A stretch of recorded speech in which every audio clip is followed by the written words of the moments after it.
আসসালামু আলাইকুম। আজ আমি এই ভিডিওতে আপনাদের ১ থেকে ১.৫ বছর বাচ্চাদের জন্য একটি জামা কাটিং ও সেলাই করে দেখাবো। জামাটি আমি টুকরো কাপড় দিয়ে তৈরি করে নিয়েছি। টুকরো কাপড়গুলো ফেলে না দিয়ে বাচ্চাদের জন্য এরকমের সুন্দর সুন্দর ফ্রক আপনারা তৈরি করে নিতে পারবেন আমার ভিডিওটি দেখে। শুধু নিয়মটা ফলো করে যেকোনো বয়সের জন্য আপনারা বানিয়ে নিতে পারবেন। তো এখানে আমি কিন্তু ১ কালার কাপড় ও প্রিন্টের কাপড় নিয়ে নিয়েছি। সর্বপ্রথম আমি টপ পার্টি কাটিং করে নেব। তো এখানে টপ পার্টি কাটিং করার জন্য আমি সালোয়ারের সাইড থেকে কাপড় দেখিয়ে দিয়েছিল, সেই কাপড় দিয়ে আমি টপ পার্টি কাটিং করে নেব। তো ১ থেকে ১.৫ বছর বাচ্চার জন্য আমি লম্বা নেব ১৬ ইঞ্চি পরিমাণে। এই দেখুন এখানে আমার ২টা পার্ট আছে। এই কাপড়টিকে আমি বাঁশ দিয়ে ৪ পার্ট করে নেব সামনের এবং পিছনের টপ পার্ট কাটিং করার জন্য। একে বাঁশ দিয়ে নিয়েছি। তো টপ পার্টের লম্বা নেব আমি ৬ ইঞ্চি পরিমাণ। ১ ইঞ্চি সেলাইয়ের জন্য এক্সট্রা নিয়ে মোট ৭ ইঞ্চিতে আমি একে দাগ দিয়ে নেব। এখানে আমি চওড়া নিয়েছি ৭.৫ ইঞ্চি পরিমাণ।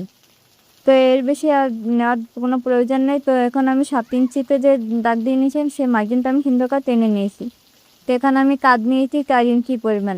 আপনারা এখানে ৩.৫ ইঞ্চি পরিমাণ নিতে পারবেন। তো আর্মহোলের জন্য আমি এখানে ৪ ইঞ্চিতে একটি দাগ দিয়ে নিয়ে একটি বক্স তৈরি করে নিচ্ছি। তারপর আর্মহোলের শেপ দিয়ে নেবেন।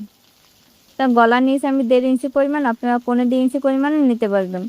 তো গলার লম্বাটা নিয়েছি সামনের পাটের জন্য ৩ ইঞ্চি পরিমাণ আর পিছনের পাটের জন্য ১.৫ ইঞ্চি পরিমাণ। তো গোল গলা শেপ দিয়ে নিচ্ছি। তো এখানে বডির মাপ নেব। তো বডি আমাদের ২২ ইঞ্চি পরিমাণ, ৪ ভাগের ১ ভাগ ৫.৫ ইঞ্চি আর ১ ইঞ্চি সেলাইয়ের জন্য নেব। তো আমি কোমর নেব ২০ ইঞ্চি, ৪ ভাগের ১ ভাগ ৫ ইঞ্চি, ১ ইঞ্চি সেলাইয়ের জন্য নিয়ে একটি দাগ টেনে নেব। তো নিচ থেকে আমি ১ ইঞ্চি পরিমাণ একটু রাউন্ড শেপ দিয়ে নেব, যাতে ফিনিশিংটা সুন্দর আসে। বাচ্চাদের জামায় নিচে কিন্তু রাউন্ড শেপ দিয়ে দিবেন, তাহলে দেখতেও সুন্দর লাগবে আর পরতেও আরাম হবে। তো আমি এখন দাগ বারবার কেটে নেব।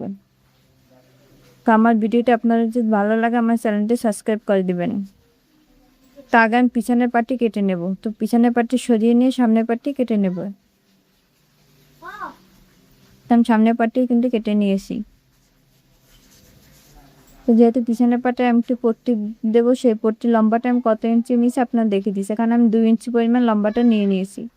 তো এখন আমি কাটিং করে নেব। তো ২ ইঞ্চি আমি কাটিং করে নিয়েছি। তো তার জন্য আমি একটি পট্টি কাপড় কেটে নেব।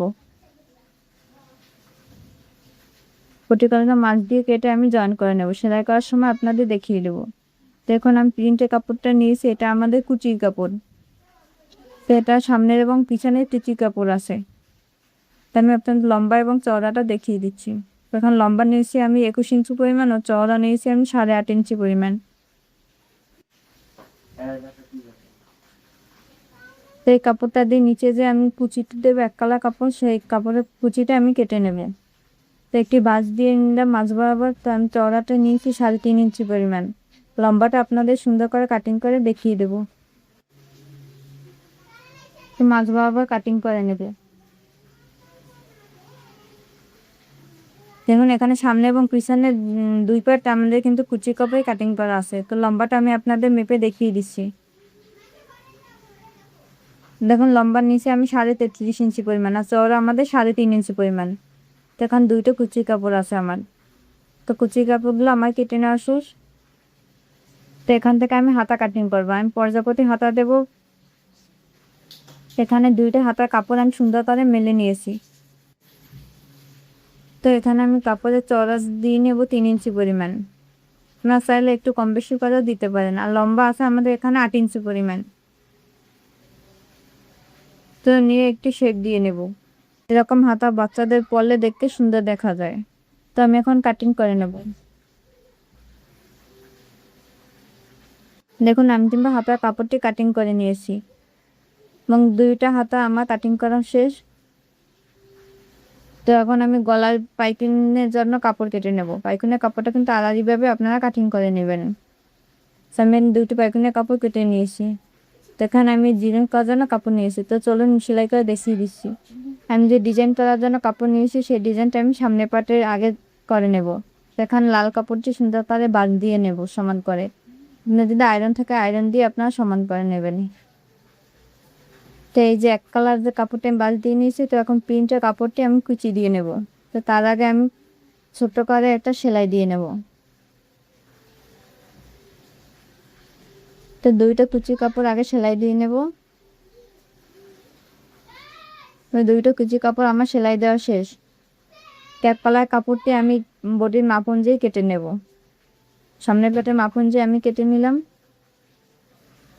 তো এখন সব থেকে মেশিনে যে বড় সেলাইটা আছে সেই সেলাইটা আমি দিয়ে নেব।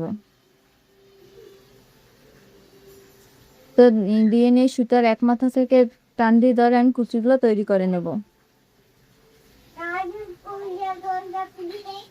আপনাদের বুঝতে সমস্যা হলে আমাকে অবশ্যই কমেন্ট করে জানাবেন। আমি সহজভাবে আপনাদের বোঝানোর চেষ্টা করেছি। সুচিগুলো আমি করে নিয়েছি এবং এই কাপড়ের সাথে আমি জয়েন করে নেব।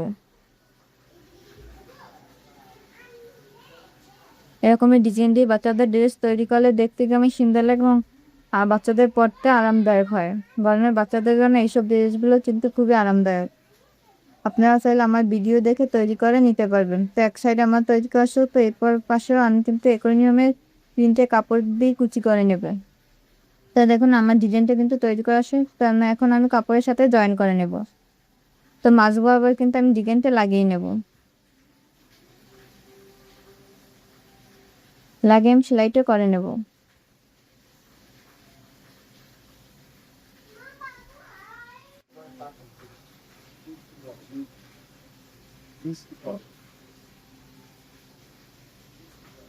কারণ আমার জন্য ডিজাইনটা সেলাই করার সময় বাড়তি কাপড়টা আমি কেটে নেব। তো আমি সামনের পাটের ডিজাইনটা কিন্তু করে নিয়েছি। তখন পিছনের পাটে যে আমি একটু পট্টি জয়েন করবো সেই পট্টিকে আগে জয়েন করে নেব। তার জন্য আমি পট্টির কাপড়টা মাছ বরাবর কেটে নিয়েছি এবং পট্টির কাপড়টা কিন্তু আমাদের বডির পাশ কিন্তু আমাদের সোজা সাইডে থাকবে এবং পট্টির কাপড়টা কিন্তু যেহেতু এক কালার, তো একদিকে নিলেই হবে। সোজা সাইডে কিন্তু পট্টির কাপড়টা জয়েন করতে হবে। তো একটু কেটে নিলাম যাতে ফিনিশিংটা সুন্দর আসে। তো পট্টির কাপড়টা এখন পিছন দিকে বাঁশ দিয়ে নেব। বাঁশ দিয়ে নিয়ে তো একটু সেলাই দিয়ে নেব। আপনারা কী রকমের পট্টি জয়েন করে নেন অবশ্যই আমাকে কমেন্ট করে জানাবেন। কারণ আপনারা লুক তৈরি করে একটা বুতাম লাগিয়ে নিতে পারেন, তো আমি এখানে হুক লাগিয়ে নেব। তো এবং পিছনের পার্টের উপর সামনের পার্ট বসিয়ে নিয়ে আমি কাজ জয়েন করে নেব। সামনে পিছনে ব্যাগ স্টিচ দিয়ে আপনারা ডাবল করে সেলাই দিয়ে নেবেন। তো আমার কাজ জয়েন করা শেষ। তো এখন আমি গলায় পাইপিংয়ের জন্য কাপড়টা সুন্দর করে রেডি করে নেব। তো পাইপিং যেহেতু আমাদের ছোট ছিল, তো তাই একটি পাইপিংয়ের সাথে আরেকটি পাইপিং আমি জয়েন করে নেব। তো আপনারা যদি পাইপিং জয়েন করতে না পারেন আমাকে কমেন্ট করে জানাবেন। তো একটির সাথে আরেকটি পাইপিং জোড়া দিয়ে আমি কিন্তু পাইপিংয়ের কাপড়টা বড় করে নিয়েছি। তো জোড়া অংশটা আমি সুন্দর করে মেলে সমান করে নিচ্ছি। তখন পাইপিংয়ের কাপড়টা আমি কিন্তু বডির কাপড়ের সাথে জয়েন করে নেব। বডির কাপড়টা কিন্তু আমি উল্টো সাইডে রেখেছি।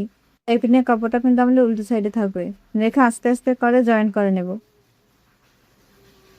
তো আমি একটু বাড়তি মাথা কিন্তু আমি সামনের দিকে বাস করে সেলাই দিয়ে নেব এবং ফিনিশিং আনার জন্য অল্প একটু করে কাটিং করে নেব। তোমার সামনের দিকে এনে আমি কিন্তু পাইপিংয়ের কাপড়টা একটি বাঁশ দিয়ে আর তারপর আরেকটি বাঁশ দিয়ে চাপ সেলাই দিয়ে নেবে।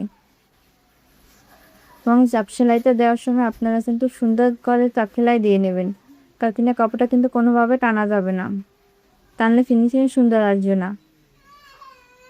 তো দেখুন আমার পাইপিংয়ের কাপড়টা কিন্তু জয়েন করা, তো আমার ফিনিশিংটা কতটা সুন্দর এসেছে আপনারা দেখতেই পাচ্ছেন। তো আমি সামনের পাটে এখন কুচির কাপড়টা জয়েন করে নেব। তো বডির পার্টটা আমি সোজা সাইডে রেখেছি এবং কুচির কাপড়টা আমি উল্টো সাইডে রেখেছি। তো অল্প অল্প কাপড় ধরে কিন্তু আমি কুচিগুলো দিয়ে নেব।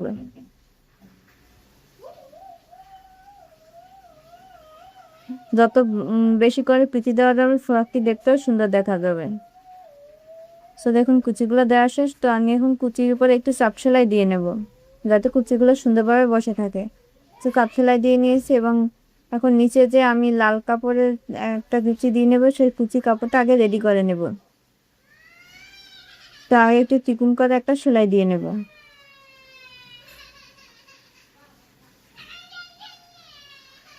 তো আমি সেলাইটা দিয়ে নিয়েছি, এখন কুচির কাপড়ের উপর নিচে এটি জয়েন করে নেব। তো বডির কাপড়টা কিন্তু আমাদের সোজা সাইডে আছে আর কুচি কাপড়টা কিন্তু আমাদের উল্টো সাইডে আছে। অল্প অল্প কাপড় ধরে কিন্তু আমি পুরো কুচিটা দিয়ে নেব।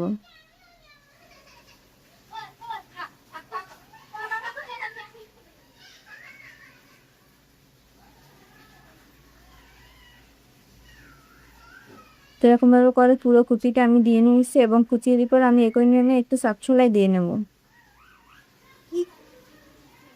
আমি চাপ সেলাইটা দিয়ে নিয়েছি। তো দেখুন সামনের পাটে কিন্তু আমাদের পুরোটা কুচি দেওয়া শেষ। তো একই নিয়মে পিছন পাটেও আমি কিন্তু কুচি দিয়ে নিয়েছি অক্টা মেলায়। তো দুই পাটে আমার কুচি দেওয়া শেষ। তো এখন আমি হাতাটি জয়েন করে নেব। যখন হাতাটি জয়েন করার আগে আমি হাতাটির যে সোজা যে পাশ আছে সেই পাশে আগে একটি চিকন করে সেলাই দিয়ে নেব। তা কিন্তু অবশ্যই সোজা পাশের সেলাইটা দিয়ে নেবে।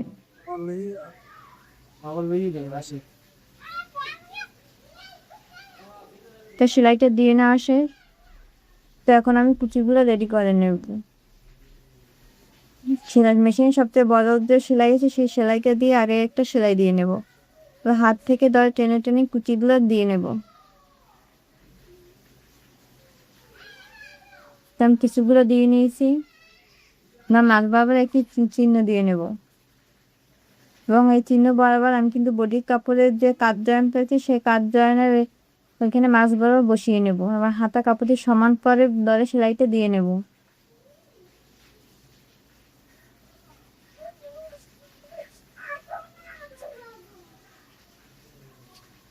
তো আমি সেলাই দিয়ে নিয়েছি, আপনার ডাবল সেলাই দিয়ে নেবেন। তাই একটি চাপ সেলাই দিয়ে নেব। সেরকমভাবে একটি হাতা কিন্তু আমি জয়েন করে নিয়েছি। তো একই নিয়মে কিন্তু অপর হাতাতেই আমি অক্সামে জয়েন করে নেব। দুইটা হাতা আমার জয়েন করা শেষ। তো এখন আমি সাইড সেলাই করে নেব। তো আমাদের বডি ছিল 22 ইঞ্চি, তো অর্ধেক হচ্ছে 11 ইঞ্চি পরিমাণ। আর নিচে আমি কিন্তু 10 ইঞ্চি পরিমাণ ধরে সেলাইটা দিয়ে নিচ্ছি। বডির মাপ অনুযায়ী আমি 2 সাইড সেলাই দিয়ে নেব। তো আমার সেলাই দেওয়া শেষ, পুরো জামাটা কিন্তু আমার সেলাই দেওয়া কমপ্লিট। তো দেখুন কেমন হয়েছে, অবশ্যই কমেন্ট করে জানাবেন। ভালো লাগলে চ্যানেলটি সাবস্ক্রাইব করে দেবেন। আল্লাহ হাফেজ।